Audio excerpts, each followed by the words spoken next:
Je n'allais plus du tout faire dans le business parce que là, c'était tout mon argent, tous mes économies qui allaient partir comme ça. Et puis, j'allais me retrouver peut-être 3 à 4 fois plus traumatisée.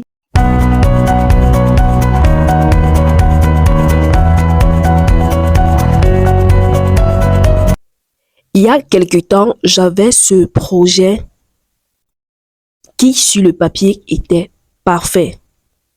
Ça allait me rapporter beaucoup d'argent. Ça cochait toutes les cases.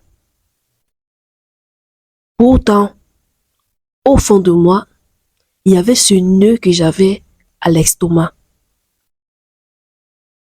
J'avais confondu mon ambition personnelle avec la voix de Dieu.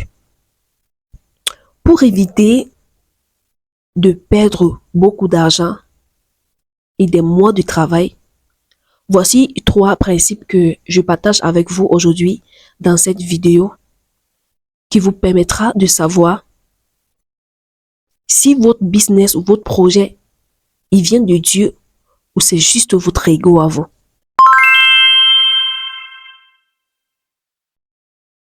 Comme premier principe, nous avons le principe de la paix. En appliquant le principe de la paix dans votre business ou dans votre projet, vous serez capable de comprendre que Dieu ne guide pas du tout dans la confusion ni dans le stress extrême. Si l'idée de business ou de projet, il vient de Dieu, vous aurez cette paix profonde malgré les défis que vous traversez. Alors vous pouvez vérifier aussi ceci dans le livre de Colossiens chapitre 3 à partir du verset 15. Il dit ceci: que la paix de Christ à laquelle vous avez été appelés pour former un seul corps règne dans vos cœurs et soyez reconnaissants. Ceci déjà, c'est un excellent signe si tu expérimentes ça dans ton business ou dans ton projet. Alors, comme deuxième principe, nous avons le principe de l'alignement à la parole de Dieu. Ici, vous devez comprendre que Dieu, lui, il ne contradira jamais la Bible. Si votre business ou votre projet est basé sur un mensonge, une omission, un service ou un produit douteux, ce n'est pas du tout la volonté de Dieu. Car le business du royaume est censé être celui-là qui va servir et honorer son prochain. Alors, comme troisième principe, nous avons le principe de test des portes ouvertes et fermées. Des fois, Dieu bloque nos projets, nos business pour nous protéger. Laissez-moi vous dire que ce troisième point-ci a fait partie d'une expérience que j'ai vécue.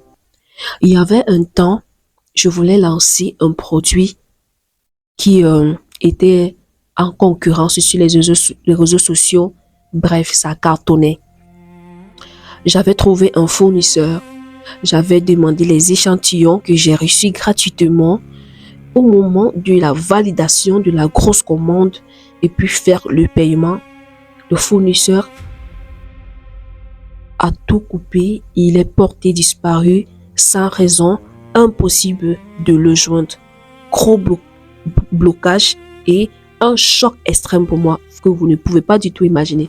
J'étais tellement frustrée, j'avais tellement mal que j'ai commencé à pleurer au Seigneur en lui disant pourquoi est-ce qu'il a permis que ce projet, ce gros projet que j'étais sur le point de mettre sur pied puisse aller dans l'eau comme ceci, alors que je le lui avais promis dans mes prières que s'il le bénissait, il faisait en sorte que je concrétise ceci. J'allais utiliser une partie des bénéfices de ce produit pour le royaume. Alors me voici, j'ai tout annulé, je commençais à penser à autre chose. Tenez-vous très bien. Voilà, un jour, je reçois une notification venant de l'application où j'avais trouvé ce fournisseur. Oui, c'est un fournisseur de la Chine. Tenez-vous très bien, j'ai reçu la notification, j'ai pas trop prêté attention.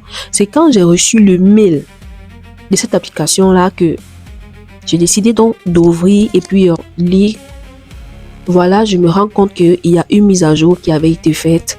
Il y avait plus de sécurité et puis ils avaient détecté et faire une liste des fournisseurs qui étaient fictifs. Ils n'étaient pas du tout vrais. Ils n'étaient pas du tout en règle. Des fournisseurs qui étaient des arnaqueurs.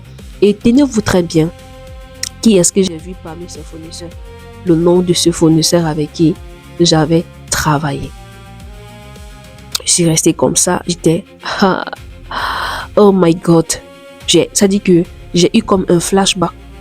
Un seul instant que donc, si j'avais finalisé la commande, validé le produit et puis faire le paiement, peut-être au jour d'aujourd'hui, là, je n'allais plus du tout faire dans le business parce que là, c'était tout mon argent, tous mes économies qui allaient partir comme ça. Et puis, j'allais me retrouver peut-être 3 à 4 fois plus traumatisée que ce que j'ai eu lorsque je n'arrivais plus du tout à le joindre. Alors, vous voyez les amis, 2 fois, Dieu, lui, il bloque ou il ferme une porte, pas pour nous faire du mal, mais pour nous protéger ou pour nous préparer à une porte plus grande qui nous attend là devant. Alors, si tu traverses un blocage aujourd'hui dans ton business, dans ton projet, arrête de forcer, fais une pause et pose-toi plutôt cette question: Seigneur, de quoi es-tu en train de me protéger? Alors, les amis, écoutez très bien ceci. Dieu, lui, il s'intéresse à qui tu deviens en chemin et non aux chiffres d'affaires que tu pourrais apporter. Dis-moi en commentaire quel est ton business ou ton projet actuel et on va prier ensemble afin que le Seigneur, notre Dieu, puisse t'accorder le discernement.